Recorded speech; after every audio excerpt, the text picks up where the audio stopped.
A terrible story comes out of eastern Ukraine today. Now, the Russians, of course, took over parts of 10 different cities. They took over government buildings. Russian troops appear to be there. Of course, Putin denies it, but they're acting in the same exact way they did when they took over Crimea. And now we have reports out that pro-Russian factions, let's put it that way, are handing out pamphlets in front of synagogues after Passover, asking Jews about their identity. In fact, let me quote net news here from Israel. Jews emerging from a synagogue say they were handed leaflets that ordered the city's Jews to provide a list of property they own and pay a registration fee, or else have their citizenship revoked, face deportation, and see their assets confiscated.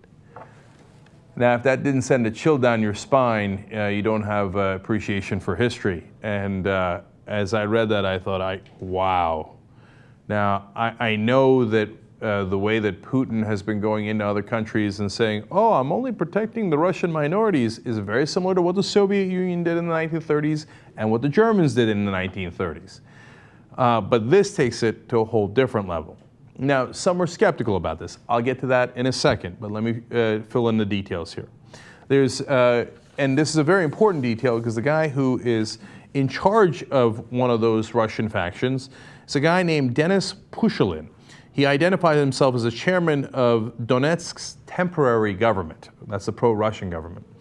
And USA Today explains that Pushilin acknowledged that the flyers were distributed under his organization's name in Donetsk, but denied any connection to them. Okay, I don't quite see how that works. I think the fact that he acknowledged it is the most important part of it. Whether he is disavowing some of the stuff inside the pamphlet seems less important to me, okay? It's easy to disavow it later, but if you said, yes, that was our pamphlets, that means we have trouble. Now, what was in the leaflets? First, they start with this. Dear Ukraine citizens of Jewish nationality. Man, it doesn't get any worse than that. When you start a leaflet pointing out that you are Jewish and that you need to register and we need to know where you are so we can confiscate your assets and move you into certain areas if we have to. They say, when asked why they did this, they say people of Jewish nationality oppose the pro-Slavic People's Republic of Donetsk. They're referring to something that happened after World War II, that they were sympathetic to the Ukrainians. They're in Ukraine, right? And they were not sufficiently pro-Slavic. If this doesn't ring a bell, you haven't studied any history at all. Okay, more from the pamphlet. ID and passport are required to register your Jewish religion. Religious documents of family members, as well as documents establishing the rights to all real estate property that belongs to you, including vehicles. Now, Michael Sahlberg is with the Anti-Defamation League, and he says, distributing such leaflets is a recruitment tool to appeal to the xenophobic fears of the majority, to enlist them to your cause, and focus on a common enemy, the Jews. And unfortunately, we've seen this before as well. Now, Julia Eoff, writing for the New Republic, is skeptical of this. And there are a couple of reasons to be skeptical. First of all, there is massive propaganda on both sides, right? Now, the Russians had said, oh no, some of the far-right nationalists in the Ukrainian government are anti-Semitic, and then gave some examples of that. Now here we have someone saying, no, the Russians are anti-Semitic and distributing these leaflets. So especially in conflict zones like this, you have to be careful of propaganda. So definitely understand that that's a possibility. And now Julia Eoff talks about how even some of the Jewish community over there is skeptical. She says the Donetsk Jewish community dismissed this as a provocation. Now, meaning that they're trying to provoke people against the Russians. So, but the original pamphlets reported to Israel also came from that same Jewish community. So it's a complicated situation. Now, Fyodor Lukyanov, who's an editor of Russia in Global Affairs, says, I have no doubt that there's a sizable community of anti-Semites on both sides of the barricades, but for one of them to do something this stupid, this is done to compromise the pro-Russian groups in the East.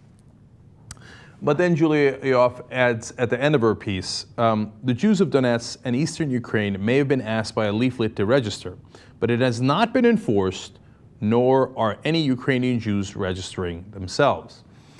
Now, that's how things stand today, but she also adds, of course, if that situation changes, she would be the first to be concerned about it and report on it. So we'll have to follow up and see if they actually do have registrations. But our own ambassador says that, in fact, this is true. Let's go to a tape of that.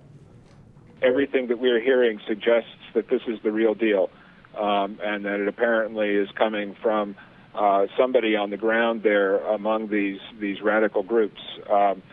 Either to stir fear or to create provocation justifying further violence. I would say also I spoke today to somebody who is connected with groups on the ground in Mariupol and got a little bit of the same.